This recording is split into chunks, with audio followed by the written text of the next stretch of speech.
اگر تم مومن ہو تو لوگوں سے نہیں مجھ سے ڈرو۔ السلام علیکم ورحمۃ اللہ وبرکاتہ۔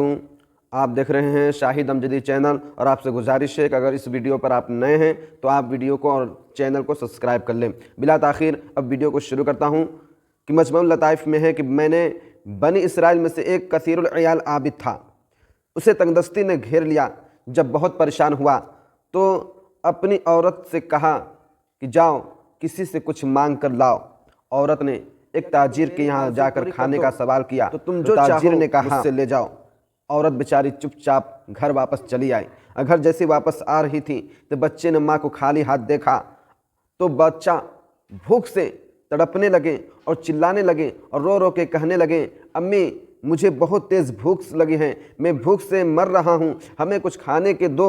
عورت دوبارہ اسی تاجر کے یہاں پاس لوٹ آئی اور اس تاجر سے کہنے لگی کہ میرے بچے بھوکے ہیں، میرے بچے تڑپ رہے ہیں، میرے بچے بھوک سے مر رہے ہیں، مجھے کچھ تھوڑی سی چیزیں کھانے کو دے دو۔ پھر تاجر نے وہی سوال کیا کہ اگر تم میری آرزو پوری کر دو تو تم جو چاہو لے لو۔ عورت آخرکار اس تاجر کے باتوں میں آ جاتی ہے اور گناہ کرنے کے لیے عورت تیار ہو جاتی ہے۔ عورت اور مرد اور تاجر ایک کمرے میں جاتے ہیں، اور ایک کمرے میں جانے کے بعد عورت خوف سے کانپنے لگتی ہے، لرزنے لگتی ہے۔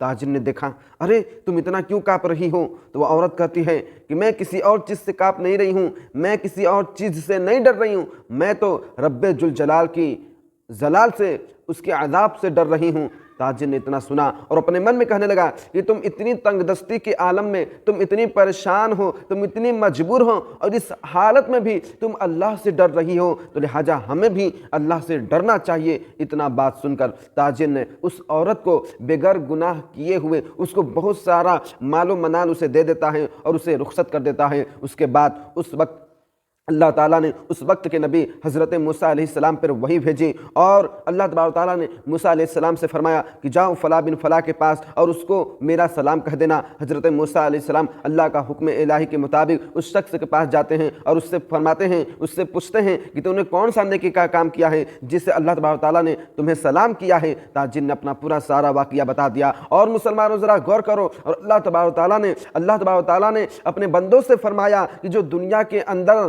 میرے عذاب سے ڈرتا ہے تو آخرت میں اسے بے خوف کر دوں گا، اور دنیا کے اندر جو شخص میرے عذاب سے نہیں ڈرتا ہے تو کل قیامت کے دن میں اسے خوف زدہ کر دوں گا۔ اور اللہ تبارک تعالیٰ قرآن مجید میں ارشاد فرماتا ہے کہ تم لوگوں سے نہیں مجھ سے ڈرو، اور دوسری جگہ ارشاد فرماتا ہے کہ اگر تم مومن ہو، اگر تم سچے مسلمان ہو، اگر تم نبی کے سچے امتی ہو، اگر تم سنی مسلمان ہو تو تم لوگوں سے نہیں، کسی انسان سے نہیں، کسی غیر ناؤن جسے غیر مسلم کہتے اس سے نہیں، بلکہ صرف اور صرف تم اللہ سے ڈرو۔ کب؟ جب تم سچے مسلمان ہو، جب تم سچے مومن ہو، سچے نبی کی امتی بن جاؤ اور تم سنی مسلمان ہو جاؤ تو صرف اور صرف اللہ سے ڈرو گے، اس سے نہیں ڈرو گے جس کو اللہ نے پیدا کیا۔ جو آج کے مسلمان اللہ سے نہیں غیر اللہ سے ڈر رہے ہیں، غیر لوگوں سے ڈر رہے ہیں، غیر مسلموں سے ڈر رہے ہیں، بلکہ اللہ تبارک تعالیٰ نے فرمایا کہ تم مومن ہو، مسلمان ہو تو لوگوں سے نہیں، کس سے ڈرو گے؟ مجھ سے ڈرو گے۔ جو دنیا کا ڈر مجھ سے ڈرا، کل قیامت کے دن اسے میں عذاب سے نجات کر دوں گا، اسے کل قیامت کے دن میں اسے خوف زدہ نہیں کروں گا۔ مگر جو لوگ دنیا کے اندر میرے عذاب سے نہیں ڈریں، کل قیامت کے دن اللہ تبارک تعالیٰ اسے اتنا خوف زدہ کر دے گا کہ وہ سوچ بھی نہیں سمجھ سکتے ہیں۔